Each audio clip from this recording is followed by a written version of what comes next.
नमस्ते बच्चों, आज हम अध्ययन करेंगे प्रत्यावर्ती धारा के अंतर्गत विभिन्न एसी परिपथों की शक्ति के बारे में। तो आप शक्ति को भली भांति जानते हैं, शक्ति किसे कहा जाता है।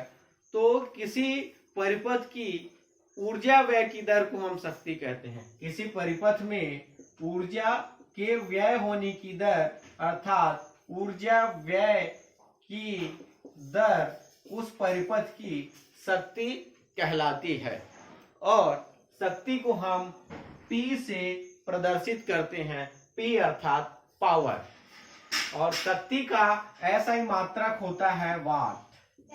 तो कोई परिपथ है तो उसमें ऊर्जा व्यय की दर शक्ति कहलाती है। शक्ति को हम P से प्रदर्शित करते हैं और उसका ऐसा ही मात्रक क्या होता है, वाट होता है। ठीक उसी प्रकार से विद्युत धारा में हम जानते हैं दो प्रकार की धाराएं होती है। कौन कौन सी? दिष्ट धारा और प्रत्यावर्ती धारा। तो दिष्ट धारा में उसकी शक्ति को वोल्टेज और धारा के गुणनफल के द्वारा प्रदर्शित किया जाता है। वोल्टेज शक्ति इज इक्वल टू, किसमें? दिष्ट धारा में वोल्टेज और उसकी धारा अर्थात उसमें प्रवाहित धारा के गुणनफल को दिष्ट धारा में हम शक्ति के द्वारा प्रदर्शित करते हैं। ठीक उसी प्रकार से प्रत्यावर्ती धारा में उसकी शक्ति को हम तात्क्षणिक शक्ति द्वारा व्यक्त करते हैं। अर्थात प्रत्यावर्ती धारा में जो शक्ति होती है उसको हम तात्क्षणिक शक्ति कहते हैं और उसकी तात्क्षणिक शक्ति का मान प्रत्यावर्ती धारा के तात्क्षणिक वोल्टेज और तात्क्षणिक धारा के गुणनफल के बराबर होता है। अर्थात तात्क्षणिक शक्ति, अगर हम इसको शब्दों में लिखें तो तात्क्षणिक शक्ति इज इक्वल टू तात्क्षणिक वोल्टेज गुणित तात्क्षणिक धारा। तात्क्षणिक वोल्टेज और तात्क्षणिक धारा का गुणनफल कहलाता है तात्क्षणिक शक्ति। अब यदि माना किसी एसी परिपथ का वोल्टेज समीकरण क्या होता है? V is equal to V0 sine omega T होता है। मान लो ये समीकरण 1 है। मान लो एक प्रत्यावर्ती परिपथ है तो उसका प्रत्यावर्ती वोल्टेज के समीकरण को हम जानते हैं V equal to V0 sine omega T द्वारा प्रदर्शित करते हैं और प्रत्यावर्ती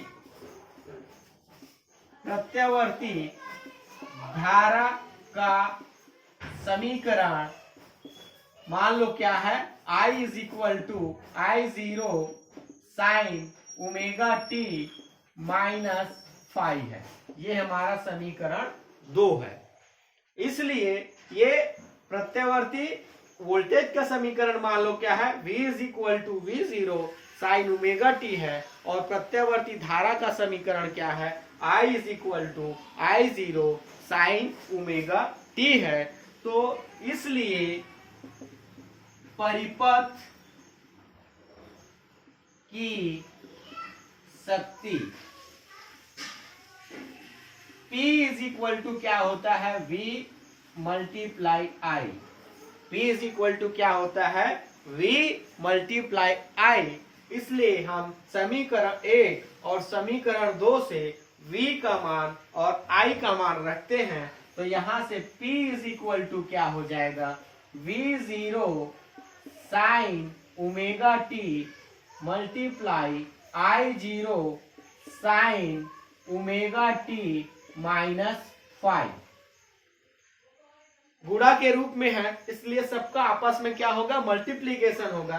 तो इसको हम इस फॉर्म में भी लिख सकते हैं P is equal to V0 I0 sine omega T और sine omega T minus 5, sine omega T और साइन ओमेगा टी माइनस 5। तो P इज इक्वल टू अंश और हर में मान लो हम क्या करते हैं, 2 का गुणा करते हैं। अंश और हर में अगर 2 का गुणा करें तो क्या हो जाएगा, 1/2 V0 I0 इंटू 2 साइन ओमेगा टी into sine omega T minus 5, sine omega T minus 5। अब चूंकि ये त्रिकोणमिति का एक सूत्र होता है, हम जानते हैं 2 sine A sine B, 2 sine A sine B is equal to होता है cos A minus B minus cos A plus B, cos A minus B और minus cos A plus B. तो आइए हम मान रखते हैं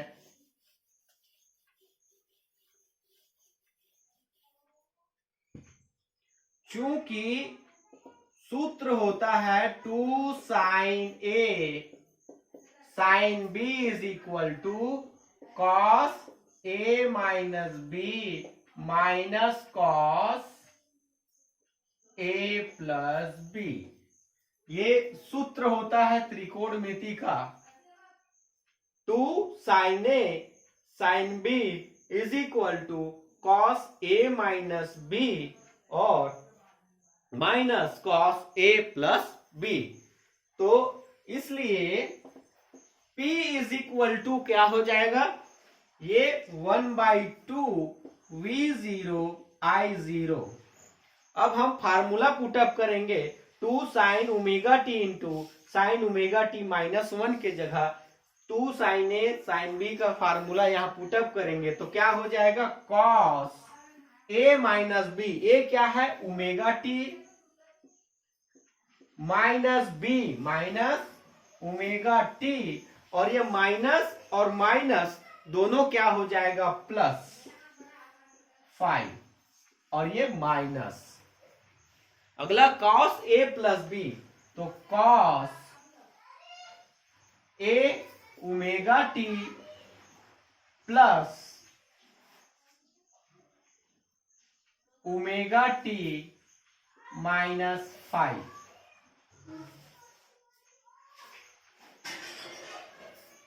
तो वहां से 1/2 V0 I0 क्या हो जाएगा, cos plus omega T minus omega T एक दूसरे से क्या हो जाएंगे, कैंसिल हो जाएंगे, अर्थात दोनों आपस में प्लस माइनस है इसलिए कट जाएगा।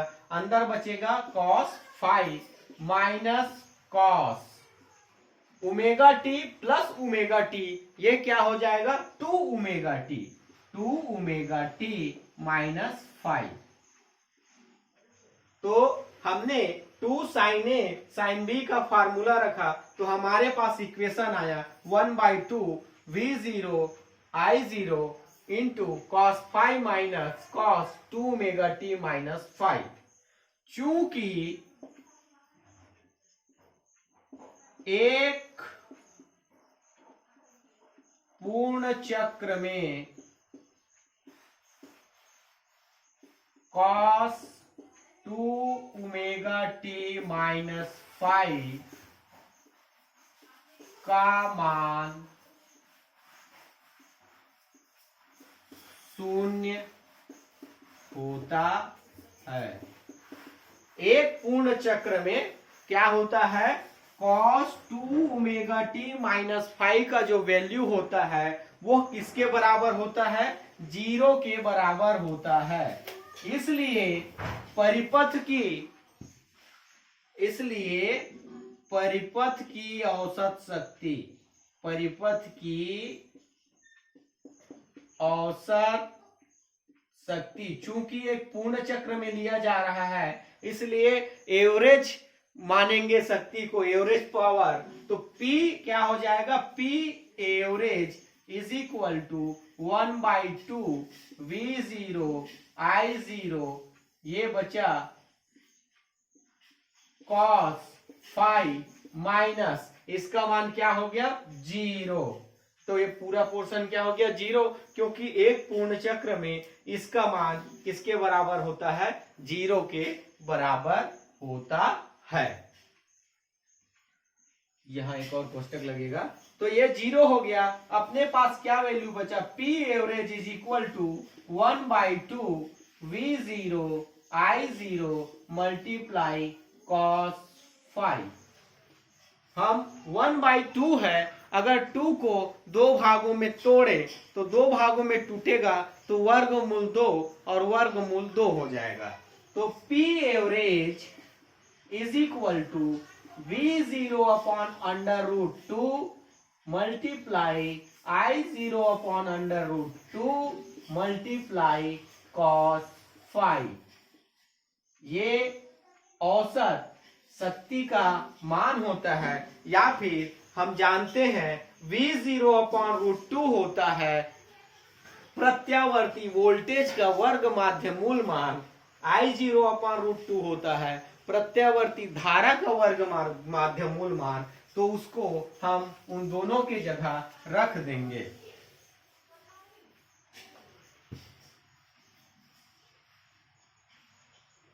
इसलिए परंतु V0 upon √2 equal to VRMS, प्रत्यावर्ती वोल्टेज का वर्ग माध्य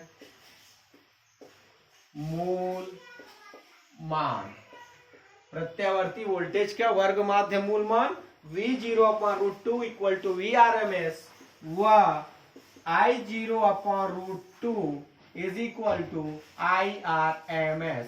ये है प्रत्यावर्ती धारा का वर्ग माध्य मूल मान, प्रत्यावर्ती धारा का वर्ग माध्य मूल मान। तो इस प्रकार से V0 अपॉन √2 और I0 अपॉन √2 का जो मान है उसको हम इस समीकरण में रख देंगे। इसलिए P average is equal to क्या हो जाएगा, VRMS multiply IRMS multiply cos phi. ये है औसत शक्ति का सूत्र, अर्थात जो औसत शक्ति होती है प्रत्यावर्ती धारा में औसत शक्ति का मान प्रत्यावर्ती वोल्टेज के वर्ग माध्य मूल मान, प्रत्यावर्ती धारा के वर्ग माध्य मूल मान और शक्ति गुणांक के गुणनफल के बराबर होती है। cos, इसलिए cos फाई को क्या कहते हैं, शक्ति गुणांक। शक्ति गुणांक से हम cos फाई को हम शक्ति गुणांक से प्रदर्शित करते हैं। तो ये हमारा जो इक्वेशन आया ये है। अगर हम इसको लिखें शब्दों में तो औसत शक्ति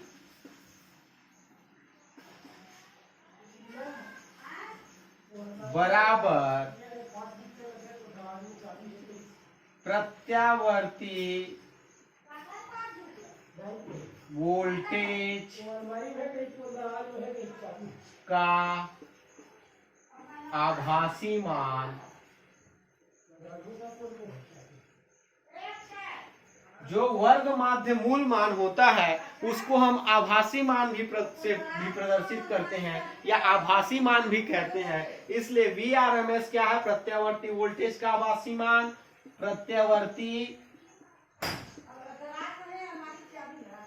धारा का आभासी मान गुणित शक्ति गुणांक, शक्ति गुणांक। तो जो औसत शक्ति होता है हम उसको इस प्रकार से भी परिभाषित कर सकते हैं। औसत शक्ति प्रत्यावर्ती वोल्टेज और प्रत्यावर्ती धारा के आभासी मान तथा शक्ति गुणांक के गुणनफल के बराबर होता है। तो ये है प्रत्यावर्ती परिपथ की शक्ति और औसत शक्ति का परिभाषा।